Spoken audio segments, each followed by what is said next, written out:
রক্তের কোনো সম্পর্ক নেই, তবুও অজানা এক মানুষের মৃত্যুর খবর শুনে হৃদয়টা এমনভাবে ভেঙে পড়েছে।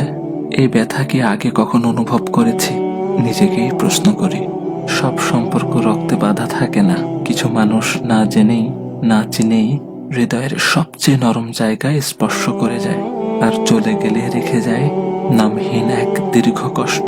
কেন জানি মনে হচ্ছে এই শোকটা শুধু তার চলে যাওয়ার নয়, এ যেন মানবতার এক নীরব অংশের বিদায়। চেনা ছিল না, কথা হয়নি কখনো, তবু তার অনুপস্থিতি হৃদয়ে গভীর শূন্যতা রেখে গেছে।